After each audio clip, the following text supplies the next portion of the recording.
mi nombre es Felipe Gómez y ahorita escuchando a Roberto contestando las preguntas me acordaba, yo hace 13 años estaba sentado en una silla de ustedes buscando dónde hacer mi MBA y oyendo las respuestas y las preguntas que ustedes hacían, yo les diría, antes de entrar en materia de lo que les quiero contar, que me parece que el enfoque que tiene este programa es súper acertado. O sea, realmente es una institución académica de primer nivel con todo el prestigio y todo el nombre y todo el reconocimiento que puede tener una universidad como esta, pero un programa completamente diferente, completamente enfocado al mundo real.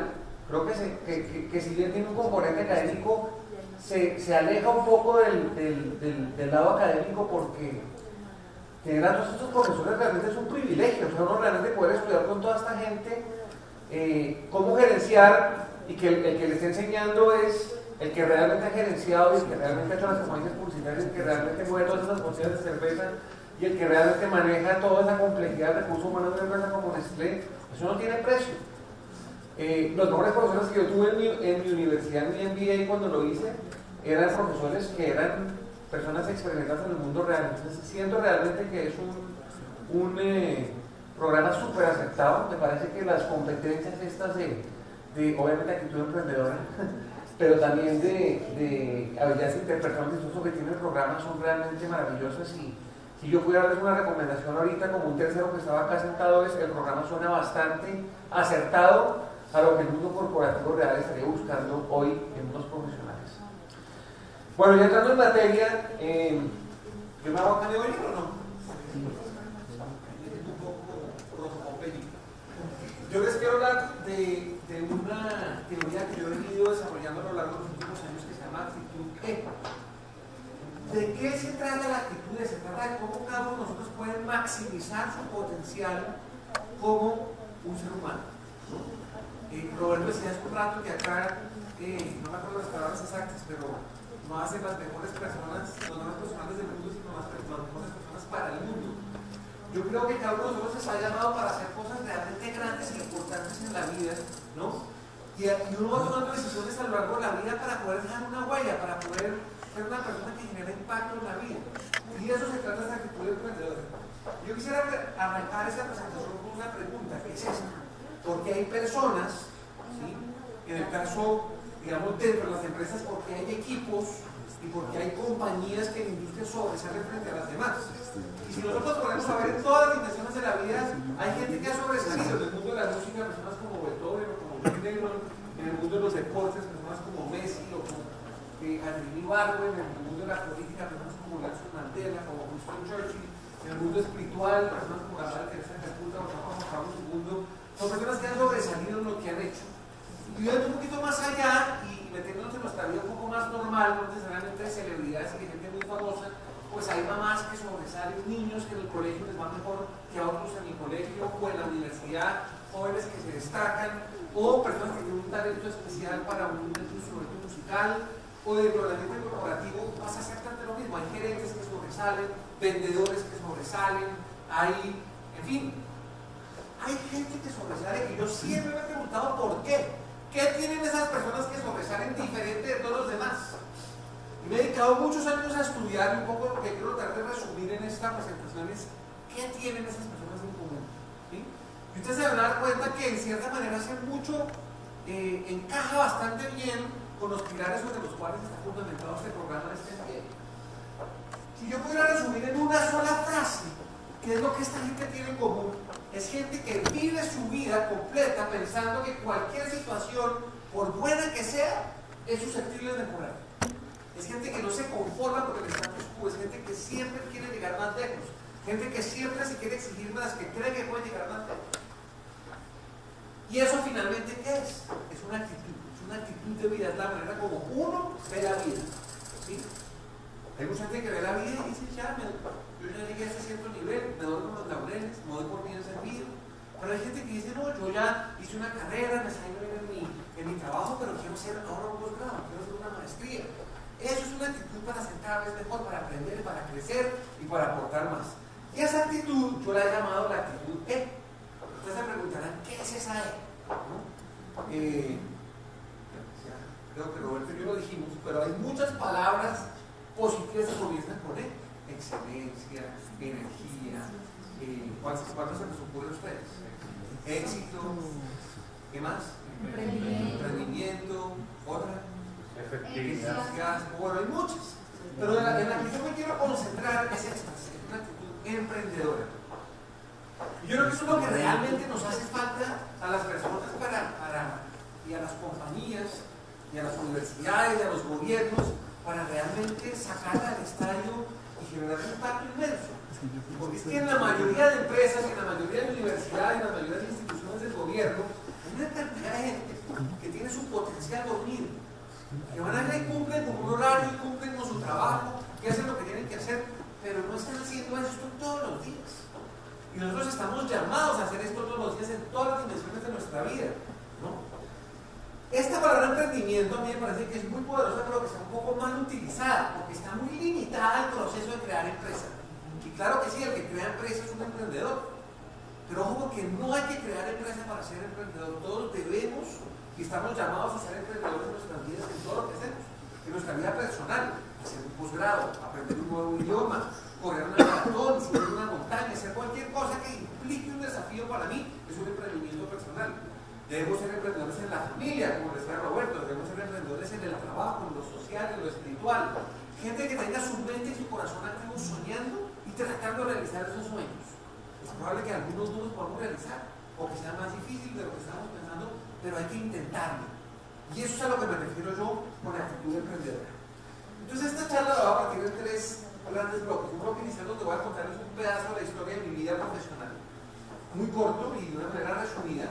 Una segunda parte en donde a partir de esa experiencia que yo he tenido trabajando casi 20 años y además estudiando una cantidad de personas que yo considero que tienen una actitud emprendedora, pude desarrollar un modelo como si fuera una receta que cualquier persona o cualquier equipo o cualquier organización puede asumir y vivir para tener una actitud emprendedora. No solamente les voy a hablar de lo maravilloso que es una actitud emprendedora, sino qué se necesita y cómo se logra tener una actitud emprendedora en la vida.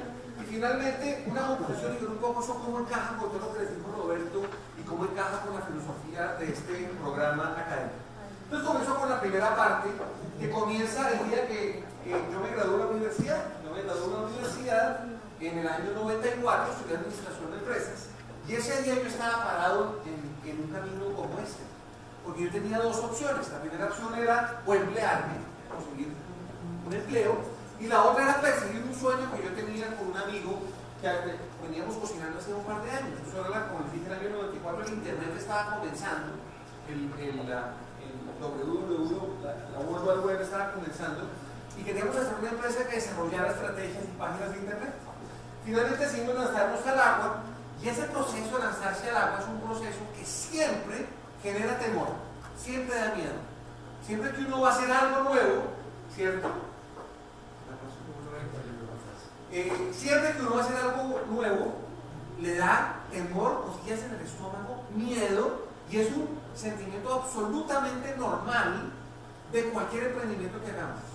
Si no, acordemos del primer día que fuimos al colegio, el primer día que entramos a la universidad, el primer día de trabajo, cuando decidimos montar una compañía o montar un proyecto, siempre hay incertidumbre y miedo, y yo comparo ese proceso con una escalera de caracol como esta, en donde vemos que la escalera, pues uno no sabe realmente cuando está allá abajo qué tan larga es, a dónde me va a llevar, cuántos pisos tiene, uno apenas ve los primeros 3 o 4 escalones. Entonces nosotros nos lanzamos al agua a formar esta compañía, y pues la verdad nos fue bastante bien, y empezamos a tener un éxito tras otro, y empezamos a crecer y a contratar gente y a tener pues un poco más de reputación y a seguir creciendo. Y pues llegó el momento en donde seguimos inclusive expandiéndonos más allá de las fronteras de Colombia. Abrimos una oficina en Ecuador, y llegó un momento en donde ya éramos casi 40 o 50 personas en los dos países, llenos de trabajo. Además, como el internet era tan nuevo, nosotros fuimos de los primeros que nos metimos en eso, pues nos llamaban a dar conferencias y a escribir en revistas, y éramos como unos líderes de opinión o de conocimiento en todo ese tema de internet.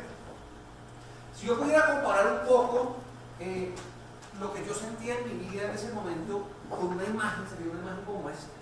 Yo me sentía que estaba en la cima de la montaña, viendo un paisaje espectacular, en donde no había nadie, no molestaba uno. estábamos ganando dinero, generando empleo, estábamos siendo reconocidos, bueno, en fin, una cosa bastante buena. Así pasaron los primeros 3 o 4 años de la compañía, y en el año 98 tuvimos nuestras primeras dificultades como empresa porque llegó una crisis económica a Colombia tremenda que realmente nos hizo sufrir bastante porque se nos dificultaba vender, los clientes que teníamos estaban bastante cautelosos como con los recursos que invertían en esto, que era un tema bastante experimental y nuevo. Y en Colombia se nos empezó a complicar el negocio de una manera importante, pero en Ecuador seguíamos bastante bien. Desafortunadamente un año después llega la crisis a Ecuador también y nos pasa lo mismo en Ecuador, y eso fue realmente un momento muy complejo porque nos quedamos prácticamente sin trabajo por la situación económica de los países, y mientras tanto el tren de obligaciones y de gastos seguía, que la nómina, que los impuestos, que los pagos fiscales, que el arriendo, y nos empezamos a colgar en todo, y llegó un momento donde dijimos ya, nos quebramos y la vimos negra. Muy asustados y muy tristes porque realmente eran factores externos que estaban destruyendo nuestros sueños y nuestros proyectos, pero nos pusimos a pensar y la verdad fue que tuvimos un gran golpe de suerte, y es que justo ese año y precisamente en esos meses cuando la economía de Ecuador y Colombia estaba tan mala, había un boom y un auge y un apogeo de las compañías de internet en el mercado internacional que era una cosa increíble. Yo veía como gente como nosotros con una presentación de PowerPoint de 14 diapositivas levantaban millones de dólares de inversionistas para sacar adelante sus proyectos. Entonces dijimos, hagamos lo mismo. Hicimos nuestras 14 diapositivas, fuimos a presentar el proyecto y de una manera bastante fácil, lo tengo que confesar, 3 grupos económicos de Colombia, Semana, Tiempo y el grupo Sanford, nos dieron una cantidad de dinero para que nosotros solventáramos un poco la necesidad que teníamos en ese momento y para que creciéramos nuestra empresa al resto de América Latina. Para ser bastante concretos, nos dieron 10 millones de dólares.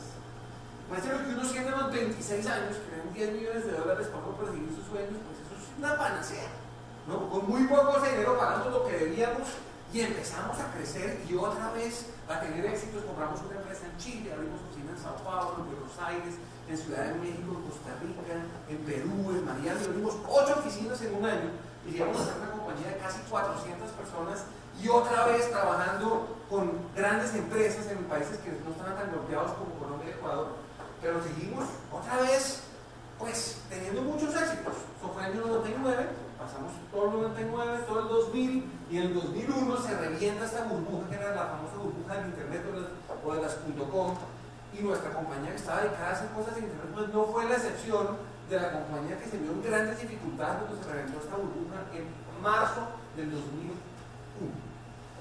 Entonces nos volvió a pasar lo mismo que nos había pasado a nuestra empresa chiquita de Colombia y de Ecuador, con 40 personas, pero ya en una escala de 9 países, 400 personas, una cantidad de clientes a los que teníamos que darles la cara. Yo vivía en Costa Rica en ese momento, manejaba todo Centroamérica y el Caribe, y me toca cerrar Costa Rica porque decidimos que desde México íbamos a manejar todo lo que era México y Centroamérica. Me toca cerrar Costa Rica, un proceso complejísimo, despedir a la gente, entregar la oficina, darle la cara a los clientes, todo. Y yo me iba a ir a vivir a México para manejar todo desde México, y justo antes de irme a vivir a México iba a entrar una plata, una inversión de Intel Capital y se nos daña por toda la situación de esta burbuja de internet, y se complica la cosa. Me toca ir a México, pero no a vivir a México, sino a cerrar la oficina de México. Entonces me toca ir y cerrar la oficina de México, en un proceso complejísimo. Y cuando es la oficina de México me dicen los de la Junta, mis socios, Felipe, ya Nicolás está en Bogotá, y Emilio está en Chile, y este otro está en Brasil, y no tenemos para ti nada más. Entonces, buenas tardes. Entonces yo dije, ¿cómo así? Y otra vez, muy confundido, digo yo, ¿cómo me están sacando de mi empresa que yo fundé, donde yo conseguí la plata, donde yo digo que era empresa en Chile? O sea, fue un momento bastante difícil para sumarle a la dificultad. Acabamos de tener nuestro primer hijo con mi esposa. Mi esposa había dejado de trabajar, porque con lo que yo estaba ganando en esta empresa, pues podemos vivir más o menos bien, y nos quedamos los dos sin empleo, con un bebé, en un mercado laboral súper complejo, y dijimos, ¿qué vamos a hacer? Yo muy angustiado, ella mucho más tranquila, como siempre las mujeres más sensatas, y ella me dice, ¿por qué no aplicas a hacer tu maestría? Ese fue el momento que les cuento hace 13 años, que nos digo, quiero hacer mi MBA. Entonces, hago un barrido, encuentro una universidad en Suiza que me encanta, entre otras que tiene muchas similitudes con lo que nosotros hacemos con el programa acá, tema muy enfocado en el mundo real, con profesores profesores con experiencia, clases chiquitas, gente con mucha experiencia, etc. Entonces yo aplico allá, era difícil entrar, y dije, me la juego toda, ¿no? Si no, pues algo encontraré. Y me reciben en la universidad. Y justo el día que me llega la carta que me aceptan en la universidad, me llaman mis socios y me dicen, Felipe, usted es el alma de esta empresa, nos equivocamos, por favor vuelva a Colombia y maneje desde Colombia todo lo que es México y Centroamérica. Entonces, por segunda vez en mi vida, yo estaba parado, ¿no? Y tenía que tomar una decisión, ¿qué hago? ¿Me sigo pedaleando a esto o me voy a estudiar? Hicimos todo un análisis con mi esposa y dijimos, vamos a estudiar. Yo vendí mi participación en la empresa, me dieron muy poco dinero porque ya eso valía muy poco con todo lo que había pasado, y arrancamos para Suiza y nos fuimos a vivir a Suiza. El programa duraba un año, durísimo, tal cual como lo dijo Roberto, peor que el servicio militar. Una intensidad, una cosa tremenda. Los primeros 6 meses creo que dormí 2 horas diarias, una cosa espantosa. Pero nos encantó vivir allá. Yo dije, me quiero quedar a vivir acá y que el niño crezca acá y aprenda otro idioma. Y estamos lejos de Colombia, que ese año 2012 además fue un año particularmente difícil para el país por un tema de orden público. Ese fue el año que más secuestros hubo en Colombia históricamente, creo que fueron 3.700 y pico secuestros, una masacre cada 2 días había en Colombia. Por la guerrilla de los paras, en un pueblo iban y mataban a todo el mundo. Y uno cuando vive por fuera, pues como que magnifica todo eso, y no queríamos volver.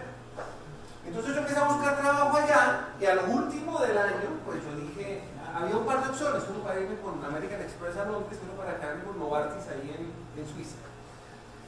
Pero el día del grado tuve otro gran golpe de suerte, otra coincidencia increíble, y es que la universidad invitó a un señor a dar un discurso de la ceremonia de grado. Ustedes me invitaron a mí hoy acá, y él dio el discurso, y coincidencialmente en la clase, que éramos 80, más o menos 85, me eligió a mí para que yo diera el discurso en nombre de la clase. Yo oí el discurso, también pues, todo el mundo me aplaude, y resulta que este invitado era un colombiano, emprendedor, millonario, exitosísimo, y yo era el único colombiano de la clase. Entonces fuimos 2 colombianos los que dimos el speech ese día, ¿verdad? Y entonces eso pues le cayó muy bien gracias a todos los señores, y dijo, Felipe, tira la queda, los colombianos, ahí estamos pintados, que no sé qué, hablemos esta noche en la fiesta. Entonces precisamente en la fiesta nos sentamos en una mesa, me acuerdo perfecto, él se estaba tomando un whisky, yo me estaba tomando una ginebra, y empezamos a hablar, y después de como 1 hora y cuarto de estar hablando súper encarretados, él me dice, Felipe, yo quiero que usted